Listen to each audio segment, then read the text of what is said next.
Je suis heureux de vous retrouver ici pour cette manifestation exceptionnelle.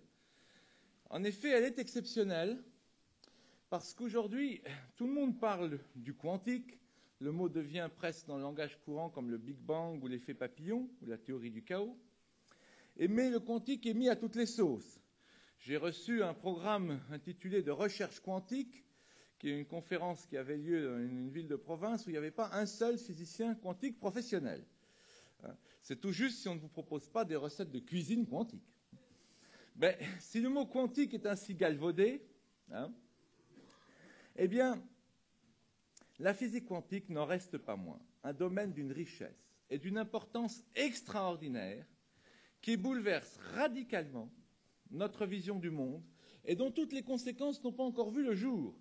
L'un des fondateurs de la discipline, le prix Nobel Erwin Schrödinger, avait dit dans les années 50, lors d'une conférence célèbre, « Il faudra encore plus d'un demi-siècle pour que ce que nous avons dit, nous avons découvert, impacte la société. » Vous voyez, un demi-siècle, on n'en est pas très loin. On l'a même un peu dépassé, il était peut-être un peu optimiste. Donc, bien des physiciens quantiques, de leur côté, ont tendance à minorer la révolution qui est survenue dans leur propre domaine. Pourquoi? Parce que toute innovation radicale fait peur. Oui, toute innovation radicale fait peur.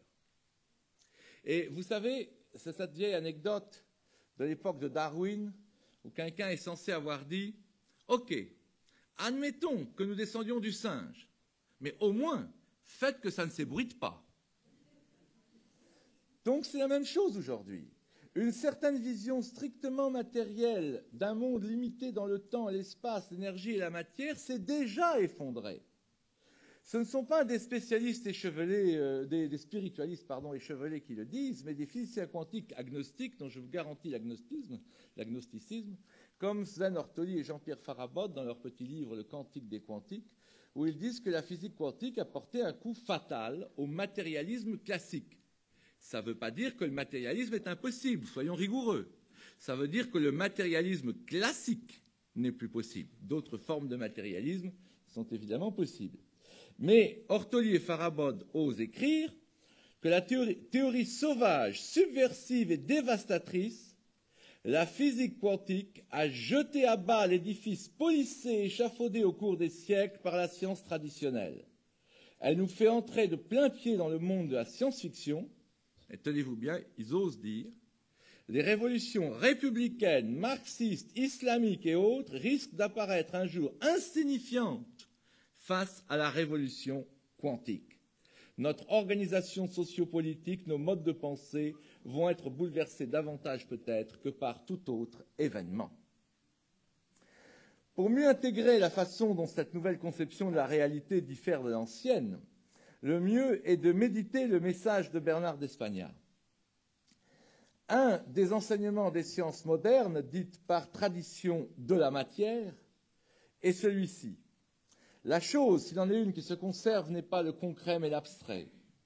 Non pas ce qui est proche des sens, mais au contraire le nombre pur dans toute son abstraction mathématique, telle que nous l'a révélée la physique théorique.